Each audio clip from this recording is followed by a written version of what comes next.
நீங்களே பார்த்துருப்பீங்க. ஏன்னா அனைத்து மக்களும் சரி, அனைத்து கட்சியினரும் சரி, அது எந்த அளவுக்கு மோசமாக இருந்ததுன்னா அவங்கள கண்டிச்சிருக்காங்க. யார் ஒருவரும், அவர் மட்டும் இல்லை, யார் ஒருவரும் பெண்களை பற்றி இப்படி தரக்குறைவாக பேசக்கூடாது அப்படிங்கிறது தான் மக்கள் எதிர்பார்க்குறாங்க. அதற்கான கடுமையான நடவடிக்கை என்ன தேவையோ அதை கண்டிப்பாக நம்ம அந்த அரசு மேற்கொள்ளும்.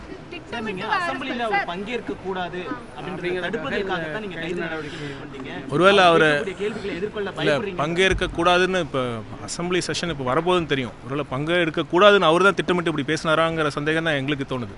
ஏன் இப்படி பேசணும்? இப்போ பொறுப்பேற்ற முறையில் ஏன் அப்படி பேசணும்? அசம்பிளி நடக்க போகுதுன்னு தெரியும்.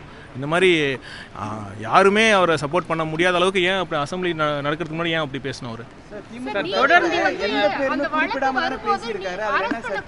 இல்லை எந்த யாருக்கு எந்த பெண்ணாக இருந்தாலும் சரி பேர் இல்லை இல்லை இல்லை இல்லை எந்த பெண்ணாக இருந்த பேரை குறிப்பிட அவசியம் இருக்கான்னு. எந்த பெண்ணாக இருந்தாலும் அது தவறு தான். இல்லை பாருங்க, இந்த அரசு பார்த்தீங்கன்னா பெண்களுக்கு எதிரான குற்றங்களை பார்த்துட்டு சும்மா இருக்காது. ஒரு கடுமையான ஒரு செய்தியை அனைவருக்கும் சொல்லணும். யாராக இருந்தாலும் சரி, இந்த மாதிரி ரொம்ப கொச்சையாக அருவருக்கத்தக்க ஒரு வார்த்தையை பேசிட்டு நம்ம சும்மா கடந்து போக முடியாது. அதுவும் ஒரு பொறுப்புள்ள ஒரு பதவியில் இருக்கிறவங்கள பேசக்கூடாது அப்படிங்கிற ஒரு ஸ்ட்ராங்கான மெசேஜை கன்வே பண்ணணும். கண்டிப்பாக இந்த மாதிரி குற்றங்களை பார்த்துக்கிட்டு அரசு சும்மா இருக்காது. அரசியல் மேற்கொண்டிருக்காங்க, போராட்டம் நடத்துறாங்க, அவங்களோட கோரிக்கை வச்சிருக்காங்க. நீங்க அவங்கள பார்க்க கூட இல்லைன்னு சொல்றாங்க. இல்லை செவிலியர்கள் நேற்று நாங்கள் பேசிக்கிட்டு தான் இருக்கோம். அது ஒன்று பார்த்தீங்கன்னா அவங்கள டிஸ்ட்ரிக்ட் ஹெல்த் சொசைட்டி மூலமாக அப்பாயின்ட் பண்ணுறதுல ஒரு விஷயம் இருக்குது. அதனால தான் நம்ம அப்பாயின்ட் பண்ண முடியல.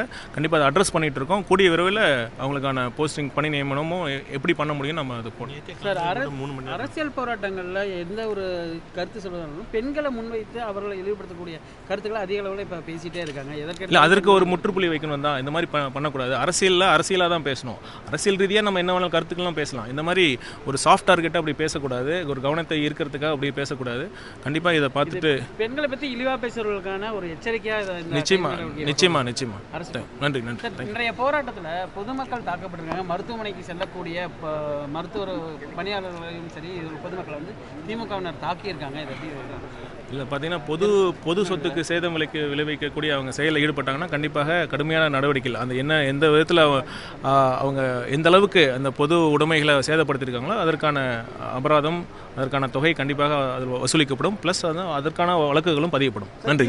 மேலதான் சட்டங்கள் பாயமா பாஜக மாநில தலைவர் மேலே ஏன் பாயலன்னு கேள்வி எழுப்பு. கண்டிப்பாக பாரபட்சம் இன்றி இந்த அரசு செயல்படும்.